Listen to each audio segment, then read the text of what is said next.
Hello everyone, welcome to my YouTube channel study with Z09। आज का session है झारखंड की आदिम जनजातियाँ।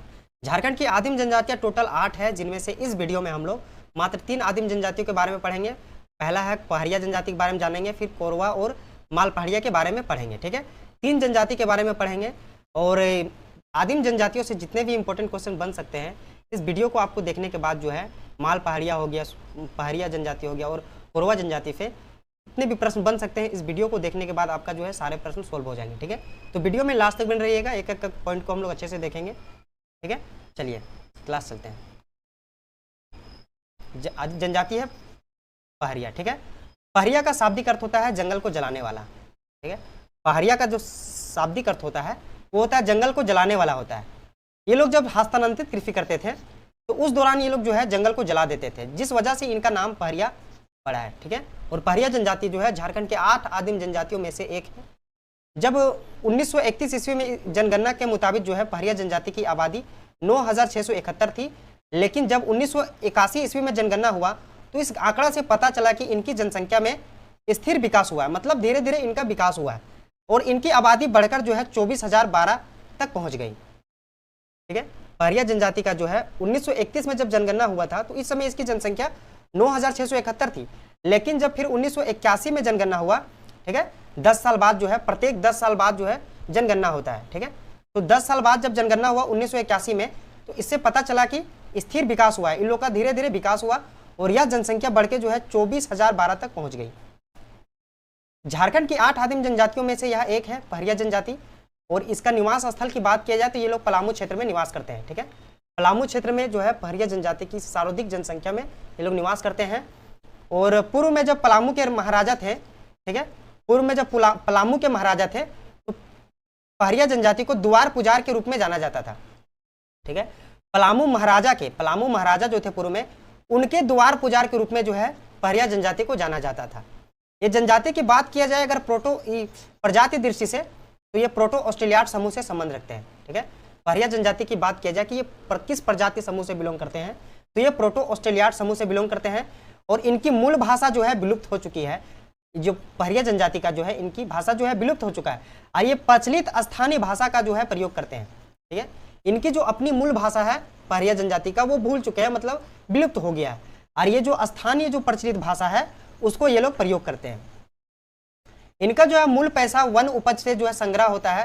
ठीक है, इनका जो मूल पैसा है जिसमें जीवन यापन करते हैं, जो वन से उपज होता है उसका संग्रह करते हैं। वन से उपज का मतलब हो गया फल हो गया, वनस्पतिक चीजें जितने भी हो गया, फल फ्रूट जो भी है खाने पीने का चीज, वहीं से जो वन से जितने भी संग्रह होते हैं उसको जो है संग्रह करते हैं। ठीक है, और ये लोग कृषि करते हैं, ये लोग कृषि करते हैं हस्तांतरित कृषि, जिसको जो है बियोडा कहलाता है।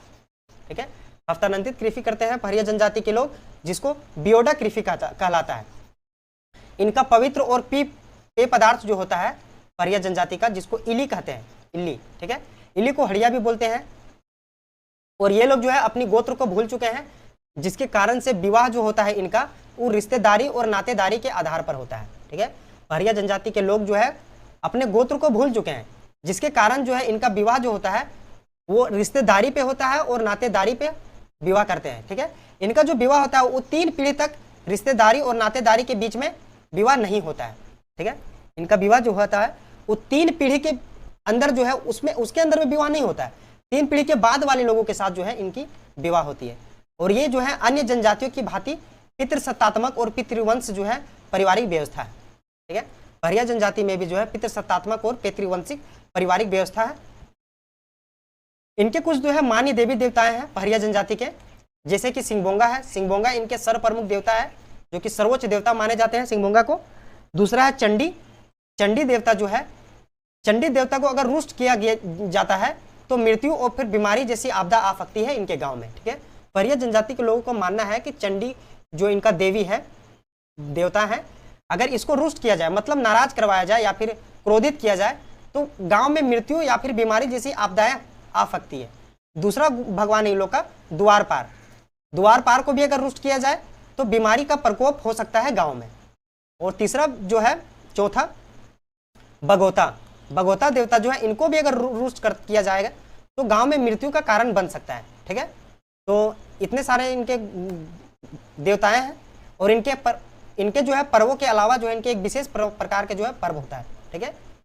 पहरिया जनजाति का जो है एक विशेष पर्व है जिसको लंकारी पूजा कहा जाता है। विशेष पर्व जो है इसको लंकारी पूजा कहा जाता है, और ये लंकारी पूजा तब करते हैं जब लाह का उत्पादन किया जाता है, ठीक है। लाह का उत्पादन किया जाता है, लाह का उत्पादन होने के बाद जो है लंकारी पूजा करते हैं पहरिया जनजाति के लोग। इनका ग्राम बात किया जाए तो इनके ग्राम के जो पुजारी होते हैं उनको बेगा कहा जाता है, ठीक है। पहरिया जनजाति के ग्राम पुजारी को क्या कहा जाता है? बेगा। और इनकी जातीय पंचायत को भैयारी कहलाता है। इनकी जातीय जो पंचायत होता है उसको भैयारी कहा जाता है, ठीक है, जिसका प्रमुख महतो कहलाते हैं। क्या कहलाते हैं? महतो या फिर प्रधान कहलाते हैं। इनकी जाति पंचायत को भैयारी कहलाता है, और इनका जो है भैयारी का जो प्रमुख होता है, भैयारी का जो प्रमुख होता है, हेड रहते हैं, वो महतो या फिर प्रधान कहलाते हैं, ठीक है। तो पहरिया जनजाति के बारे में जितने भी इंफॉर्मेशन थे इस वीडियो में टोटल बताया गया है, और मुझे नहीं लगता है कि इससे बाहर एग्जाम में कोई क्वेश्चन पूछ सकता है, ठीक है। तो चलिए नेक्स्ट दूसरे जनजाति के बारे में जानते हैं। तो दूसरी जनजाति है माल पहाड़िया, ठीक है। माल पहाड़िया जो है पहाड़िया जनजाति की ये दूसरी शाखा है, ठीक है। पहाड़िया जनजाति की ये दूसरी शाखा है। पहली जो है वो सोरिया पहाड़िया है, और दूसरी माल पहाड़िया, और तीसरा जो है कुम्हार भाग पहाड़िया है, ठीक है। कुम्हार भाग पहाड़िया। पहाड़िया जनजाति को 3 उप शाखाओं में बांटा गया है, एक माल पहाड़िया, सोरिया पहाड़िया, और दूसरा जो है तीसरा जो है कुम्हार भाग पहाड़िया। इन्हें जो है झारखंड की आदिम जनजाति के रूप में चिन्हित किया गया है, ठीक है। माल पहाड़िया को झारखंड के आदिम जनजाति में चिन्हित किया गया है, और सोरिया पहाड़िया को भी जो है झारखंड के आदिम जनजाति में चिन्हित किया गया। लेकिन कुम्हार भाग पहाड़िया जो है उसको जो है पिछड़ा वर्ग में चिन्हित किया गया, उसको आदिम जनजाति के लिस्ट में नहीं रखा गया, ठीक है। इनका निवास स्थान की बात किया जाए तो संथाल परगना परमंडल में जो है माल पहाड़िया निवास करते हैं। जैसे कि संथाल परगना के अंदर में आता है साहेबगंज, पाकुड़, गोड्डा, दुमका और जमताड़ा। ये जो है जितने भी जिला है ये संथाल परगना के अंदर में आते हैं, और यहीं पर माल पहाड़िया लोग जनजाति लोग जो है निवास करता है। इनकी आवास की अगर बात किया जाए तो पहाड़ के टीलों पर इनकी अवस्थिति होती है, ठीक है। माल पहाड़िया जनजाति का जो है ये लोग पहाड़ी के टीलों पर अवस्थित रहते हैं। ये माल पहाड़िया और सोरिया पहाड़िया का जो है सोरिया पहाड़िया का ये दोनों का सेम ही कॉन्सेप्ट है। जिस तरह की माल पहाड़िया लोग रहते हैं उसी तरह सोरिया पहाड़िया भी रहते हैं टीलों पर, ठीक है। सोरिया पहाड़िया के द्वारा जैसे गौ मांस का भक्षण करने के कारण जो है उन्हें अपवित्र माना जाता है, और माल पहाड़िया जो है इन्हें है दृष्टि से देखते हैं, ठीक है। पहाड़िया के द्वारा जो है गौ मांस का भक्षण किया जाता है, मतलब वे गौ मांस खाते हैं, जिस कारण से उन्हें जो है अपवित्र माना जाता है सोरिया पहाड़िया को। और जो माल पहाड़िया है ये जो है सोरिया पहाड़िया को है के दृष्टि से देखता है, मतलब घृणा के दृष्टि से देखता है, और इनके बीच में रोटी बेटी का रिश्ता जो है वर्जित मानता है। मतलब माल पहाड़िया जो है वो सोरिया पहाड़िया से किसी भी तरह का शादी विवाह नहीं करवाता, वो अपना बेटी से संबंध नहीं शादी नहीं करवाता, और अपना बेटा पे भी शादी नहीं करवाता, किसी भी तरह से संबंध नहीं रखता है। और प्रजाति दृष्टिकोण की बात किया जाए माल पहाड़िया का तो ये प्रोटो ऑस्ट्रेलियाड समूह से संबंध रखता है, ठीक है। माल पहाड़िया जो है इसका प्रजाति दृष्टिकोण से प्रोटो ऑस्ट्रेलियाड समूह से संबंध रखते हैं, और इनकी जो भाषा है माल पहाड़िया की, इनकी मालतो भाषा बोलते हैं, ठीक है।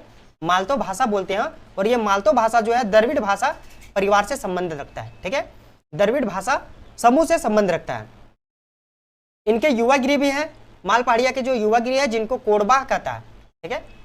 माल पहाड़िया का जो युवागिरी है उनको कोडबा कहलाता है। और ये युवागिरी जो है माल पहाड़िया का, ये लड़कों के लिए अलग व्यवस्था किया गया है और लड़कियों के लिए अलग व्यवस्था किया गया है। जो लड़कों के लिए किया गया है उसको मार्कमस कोडबा कहलाता है, और जो लड़कियों के लिए किया गया है जिसको पेलमक कोडबा कहलाता है, ठीक है। और इस माल पहाड़िया का गोत्र नहीं पाया जाता है, जिस कारण से जो है ये अपनी शादी विवाह जो करते हैं वो रिश्तेदारी और नातेदारी के आधार पर बनाते हैं, ठीक है।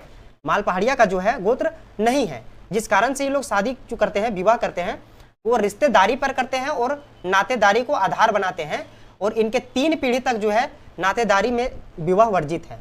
माल पहाड़िया का 3 पीढ़ी तक शादी नहीं होता है, 3 पीढ़ी के बाद वाले लोगों के साथ जो है माल पहाड़िया शादी करता है।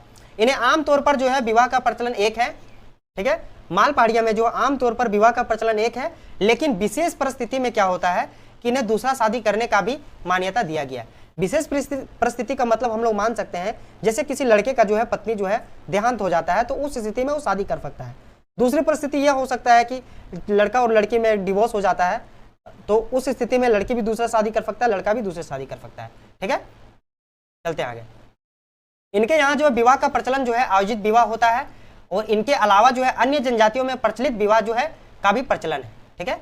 इनके यहाँ जो विवाह का प्रचलन है वो आयोजित विवाह है, मतलब जो है माता पिता के अनुसार यह विवाह करवाया जाता है, और अन्य जनजातियों में भी यह विवाह जो है प्रचलित है। आयोजित विवाह जो है अन्य जनजातियों में भी प्रचलित है। लेकिन इनके अलावा जो है दक्कत विवाह को भी देखने को मिलता है।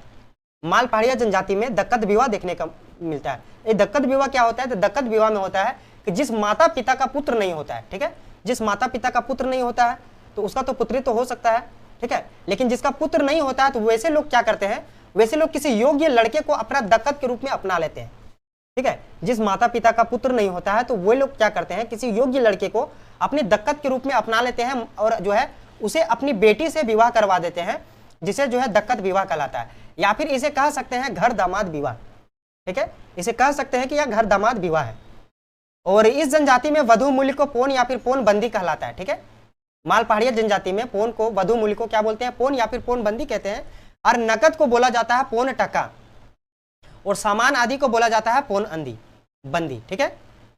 नेक्स्ट चलते हैं। इनके यहाँ तलाक का भी प्रचलन है, जिस प्रक्रिया जो है काफी सरल होता है। माल पहाड़िया जनजाति में जो है तलाक का विवाह भी प्रचलन है, और यह प्रचलन जो है बहुत ही सरल प्रक्रिया से इस सब में विवाह जो है डिवोर्स हो जाता है। जैसे कि देख सकते हैं कि तलाक की प्रक्रिया में क्या होता है, अपने दंपति भैयात का मतलब हो गया जात गोतिया प्लस वहां के जो पंचायत लोग होते हैं उनके सामने, जिसको बोल सकते हैं दंपति भैया, ठीक है, उनके सामने जो है उपस्थित होकर समझौता कराने का प्रयास करते हैं। जैसे कि जिस लड़का और लड़की का जो है तलाक करवाना है, वे लोग दंपति भैयात के सामने जो है खड़ा हो जाते हैं और तलाक को जो है समझौता कराने का प्रयास करते हैं। जब बात नहीं बनता है तो एक सखुआ का पत्ता जो है लेकर 2 टुकड़ा में फाड़ देते हैं, ठीक है। जब बात नहीं बनता है क्या करते हैं वो लोग, सखुआ का पत्ता को 2 टुकड़ा में फाड़ देते हैं, जिसका अर्थ होता है कि तलाक जो है संपन्न हुआ। तलाक जो है इसका अर्थ हो जाता है कि तलाक जो है कंप्लीट हो चुका है, ठीक है। इनके कुछ देवी देवताएं भी है, माल पहाड़िया जनजाति के कुछ देवी देवताएं हैं, जैसे कि वसुमती गोसाई या फिर बीरू गोसाई, जिनको सूर्य देवता कहते हैं, ठीक है। वसुमती गोसाई या फिर बीरू गोसाई, इनको सूर्य देवता कहलाते हैं। और सूर्य देवता जो होते हैं इनके सर्वोच्च देवता है। इनके अलावा कांदो गोसाई है और गोमो गोसाई आदि भी इनके अन्य मान्य देवताएं हैं, ठीक है। नेक्स्ट चलते हैं। मांझे जो होते हैं इनका गांव का प्रशासनिक प्रधान होते हैं, ठीक है। माल पहाड़िया जनजाति में जो है मांझी इनके गांव के प्रशासनिक प्रधान होते हैं। और जो धार्मिक प्रधान होता है उसको बोला जाता है कांदो मांझी, ठीक है। धार्मिक प्रधान को क्या बोला जाता है, कांदो मांझी, और मांझी को प्रशासनिक अधिकारी कहा जाता है। इनके गांव का भी जो प्रधान होते हैं वो मांझी कहलाते हैं, ठीक है। गांव के प्रधान को मांझी कहते हैं। और ये गो मांस और क्या है, मृत पशुओं को नहीं खाता है। माल पहाड़िया जनजाति जो है वो गो मांस और जो जानवर मर जाते हैं उसको नहीं खाते हैं। इनका पवित्र पेय पदार्थ जो है वो पोची है, ठीक है। इनका जो पवित्र पेय पदार्थ है वो क्या है, पोचाई है। तो टोटल जो है माल पहाड़िया के बारे में इतना ही कुछ था, ठीक है। अब चलते हैं नेक्स्ट जनजाति के बारे में। नेक्स्ट जनजाति है कोरबा। नेक्स्ट जनजाति है कोरबा, ठीक है। नेक्स्ट जनजाति है कोरबा। कोरबा जो है झारखंड की एक आदिम जनजाति है, ठीक है। कोरबा जनजाति जो है जो एक झारखंड की आदिम जनजाति है। इनका मुख्य निवास स्थान की बात किया जाए तो पाट क्षेत्र है। पाट क्षेत्र अर्थात गुमला हो गया, लातेहार, पलामू और गढ़वा पाट क्षेत्र के अंतर्गत में आते हैं, ठीक है। पाट क्षेत्र जो है जिसके अंतर में गुमला आता है, लातेहार, पलामू और गढ़वा, इन क्षेत्रों में जो है कोरबा जनजाति का निवास स्थान है, ठीक है। अगर इनकी प्रजाति दृष्टि की बात किया जाए, प्रजाति दृष्टिकोण, तो ये लोग प्रोटो ऑस्ट्रेलियाड समूह से बिलोंग करते हैं, ठीक है। कोरबा जनजाति लोग जो है प्रजाति दृष्टिकोण की बात किया जाए तो प्रोटो ऑस्ट्रेलियाड से संबंधित रखते हैं। और इनकी भाषा जो है वो है कोरबा, जिसे ऑस्ट्रो एशियाटिक समूह में रखा गया है, ठीक है। इनकी भाषा जो है कोरबा है, जिसे ऑस्ट्रो एशियाटिक भाषा परिवार में शामिल किया गया है। और ये लोग जनजाति लोग जो है कोरबा जनजाति लोग को 2 भाग में बांटा गया है। एक है पहाड़ी कोरबा और दूसरा है डिहारिया कोरबा, ठीक है। एक है पहाड़ी कोरबा और दूसरा है डिहारिया कोरबा। पहाड़ी कोरबा जो होते हैं पहाड़ी कोरबा जो होते हैं वो पहाड़ों पर रहने वाले कोरबा कहलाते हैं, ठीक है। पहाड़ी कोरबा जो होते हैं वो पहाड़ों पर रहते हैं और जिसको बोला जाता है पहाड़ी कोरबा। और जो डिहारिया कोरबा होते हैं वो नीचे रहते हैं, मतलब ये लोग पहाड़ पर नहीं रहते हैं, ठीक है। डिहारिया कोरबा जो होते हैं ये लोग पहाड़ पे नहीं रहते हैं, ये लोग नीचे रहते हैं। ये लोग जो है कृषि व्यवस्था जो करते हैं वो हस्तांतरित कृषि करते हैं, जिसे बियोडा कहलाता है, ठीक है। कोरबा जनजाति लोग जो है हस्तांतरित कृषि करते हैं।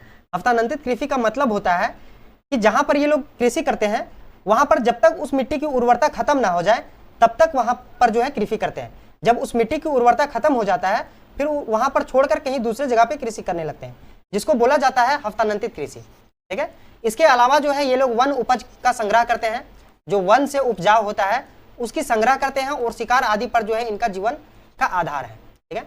कोरबा जनजाति के लोग जो है इनका जीवन का आधार क्या है, तो ये लोग वन उपज से जो होता है उसका संग्रह करते हैं और दूसरी बात जो है शिकार करते हैं और इसी से ये लोग जो है अपना जीवन यापन करते हैं।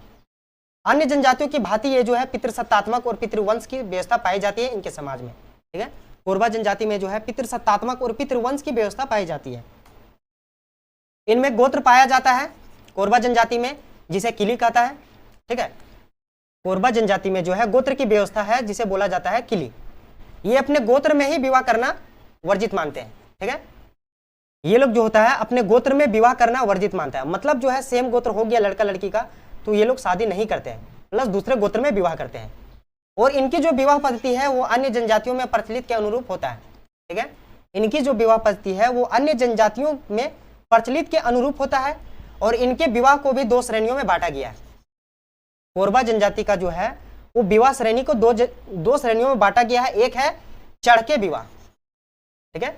एक जो है वो चढ़के विवाह है जिसका मतलब होता है वर पक्ष द्वारा जो है बारात लेकर कन्या के घर जाते हैं, ठीक है। वर पक्ष द्वारा जो होता है वो बारात लेकर कन्या के घर जाते हैं और विवाह को वहीं संपन्न करवाते हैं, ठीक है। जिसे कहा जाता है आम तौर पे हम लोग कह सकते हैं कि चढ़ बारात था। इस विवाह को बोला जा सकता है कि चढ़ बारात। और दूसरी विवाह जो है वह है डोला विवाह। डोला विवाह जो होता है इसमें वर पक्ष द्वारा जो होता है कन्या को अपने यहाँ लाकर विवाह संपन्न कराते हैं, ठीक है। डोला विवाह जो होता है वो वर पक्ष जो होता है वो कन्या को अपने घर ले आता है और फिर यहाँ पर अपने घर में लाकर विवाह को संपन्न कराया जाता है और इसे हम प्रचलित रूप से कड़ू विवाह कह सकते हैं, ठीक है। इस विवाह को जो है कड़ू विवाह कह सकते हैं। इस जनजाति के धार्मिक देवी देवता है, ठीक है। इस जनजाति के जो है देवी देवता है जिसको कहा जाता है सिंहबोंगा। सिंहबोंगा जो है वो सर्वशक्तिमान देवता है, ठीक है। कोरबा जनजाति का जो है सर्वशक्तिमान देवता सिंहबोंगा है और इनका ग्राम पुजारी जो होते हैं उनको बेगा कहलाते हैं। कोरबा जनजाति के ग्राम पुजारी जो है क्या कहलाते हैं, बेगा, और इनके जो ग्राम प्रमुख होते हैं उसको मुखिया कहा जाता है, ठीक है। कोरबा जनजाति का ग्राम पुजारी जो होते हैं उनको बेगा कहा जाता है और ग्राम प्रधान जो होता है वो मुखिया कहलाते हैं। इसके अलावा जो है कोतवार इनके सहायक होते हैं। मुखिया का जो सहायक होता है उसको कोतवार कहा जाता है, ठीक है। और इनका जो है पवित्र और पीरी पेय पदार्थ है जिसको कहा जाता है इली या फिर हड़िया। कोरबा जनजाति का जो है पवित्र और प्रिय पेय पदार्थ है, ठीक है, जो कि इसका जो है धार्मिक अनुष्ठानों में पूजा पाठ करते हैं और ये लोग चाव से पीते हैं इसको, ठीक है, जिसको बोला जाता है इली या फिर हड़िया। तो कोरबा जनजाति पे जितने भी इंफॉर्मेशन थे इस वीडियो में आपको दिया गया है, ठीक है। अगर वीडियो अच्छा लगा है तो लाइक कीजिए, शेयर कीजिए और चैनल को सब्सक्राइब कीजिए।